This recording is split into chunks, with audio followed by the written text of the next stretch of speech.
Hey Fred, thanks for making that distinction between the metaphors the metaphor I was using, which was something we could say more akin to solidity and something enduring, et cetera, and the one you were referring to, which was purity. I want to discuss this with you, but for this video, I just want to say that I don't think that the application of the purity metaphor really works there. Uh, yeah, I don't think there was a question of purity at all, and I think that historically, in fact, reason and purity have, of course, been. Uh, I mean, it's pretty clear to me, and I think it should be pretty clear to you. But I'm not sure if you were, if that was the point somehow. Well, anyway, let's just read. I have this little excerpt that I want to read from. Oh no, actually, I closed it. Never mind. Well, anyway, I don't want to take up too much time, so I just want to. I guess I'll just summarize it for you. Descartes had said that there were basically two, um, in his early texts and correspondences. He says that there are basically two functions or something of the mind. One was deduction and the other was intuition. And he said intuition was the uh, pure the pure conception of an attentive mind that arises from the light of reason. So of course there you have reasoning being connected with the purity metaphor, not the other way around.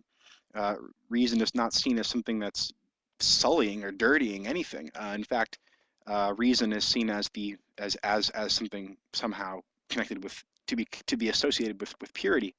Uh, Same thing with Kant. I mean, he's talking about the principles of pure reason, and that I wish I had that open still too, but I guess I don't.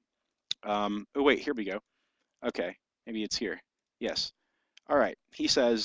Kant says, for reason is the faculty which furnishes us with the principles of knowledge a priori. Hence, pure reason is the faculty which contains the principles of cognizing anything absolutely a priori. An organon of pure reason would be a compendium of those principles according to which alone all pure cognitions a priori can be obtained. So again, two of the most influential thinkers of our time, or of the last, couple hundred years, in the case of Descartes, 500 years or so, um, have associated purity and reason, not uh, not unconscious automatic processes. In fact, the one of the leading proponents of the idea of the unconscious was Freud, who talked a lot about fecal matter. So I think that if anything's dirty, it's about this is unconscious automatic stuff or automatic talk.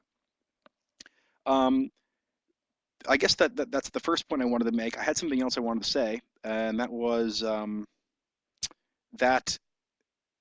Oh yes, okay. So I think that one of the reasons why uh, philosophers have often looked for ethical behavior in judgments and reasoning and reflection, but in fact, most of our ethical behavior uh, is not at all. I mean, the majority of it is not reflective or abstractive. It's lived. It's concrete, not abstract. If you see someone in your office and we're all and a bunch of people, your coworkers and you are having a discussion, and you see that the secretary is made uncomfortable by something that's being said, you can immediately perceive it and make a humorous remark to draw the conversation somewhere else. I mean, that's the kind of ethical behavior that has to do with living the good life. Um, so the distinction that could be made here is that traditionally we've been really worried or concerned with, discussed, uh, focused on um, doing the right thing when in fact um, uh, it's what it means to be a good person. So there's a difference between uh, focusing on acts and the structure of acts and judgments and reasoning and through moral principles and maxims, and the sort of spontaneous day-to-day, everyday, mundane uh, decisions, or I guess you could say, no, just the spontaneous, immediate coping, you could say, that really makes up a person's moral character. So in the example of the doctor who had made the decision to spend the £100,000 on saving the boy's life rather than cleaning up the hospital garden and the signage and all that stuff. For him to reflect on that, I think it's rightly seen as something. Uh, I think it's pretty unnecessary and ridiculous. Uh, not the reflection and not the reflective and not the reflective action itself and the weighing of pros and cons, but if it's necessary to do that, then you really don't have a good grip on on what it means to be uh, a to have ethical expertise. I mean, it's easy. Anyone can know that it's right to do something, but to know how to do something before reflecting, prior to reflection, acting in a good and just manner, um, with that, what that signifies is that you have. It's not that just that you um, can act in an ethical way. Rather, you are ethical. I mean, if it's a part of your just if it's a part of your immediate, spontaneous way of coping with the world, I mean, you really can't get more. I mean, to be ethically inclined is what it means to be an ethical or moral person.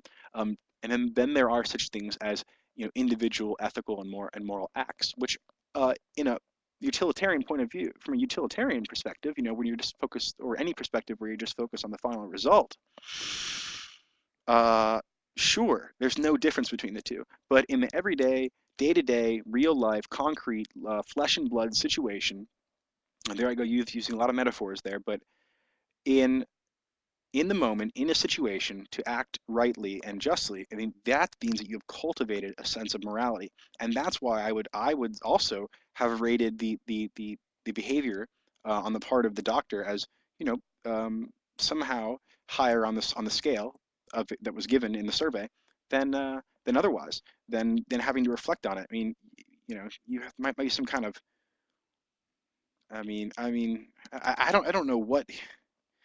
I mean, if you're reflecting on the situation of if you should save the boy, I mean, what are you going to write back? What are you going to write down? What could you even write down in that case to convince yourself that you should save the boy rather than clean up the front of the hospital? I mean, you know, oh, people will think bad of me. We could get sued. I mean, I'll feel good about myself afterward. I mean, anything that you could even write down.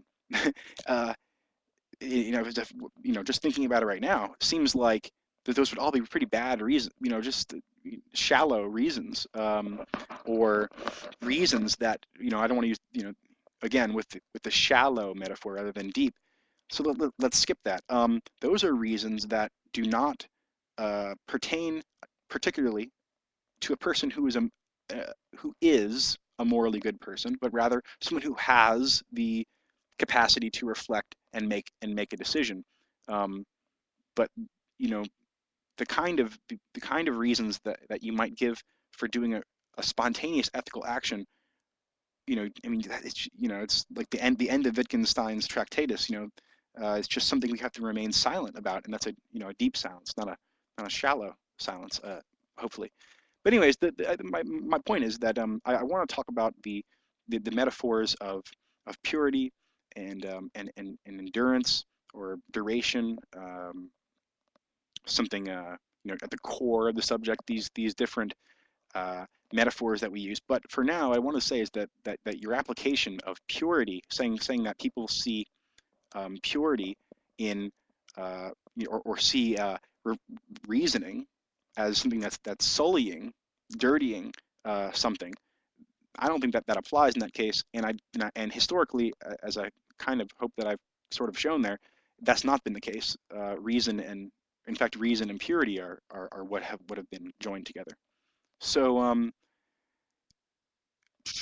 that was my point only. That was all my only point. And then of course the curious fact that with age, intellect and physical capacities do decline, but your moral character, you never hear of that declining.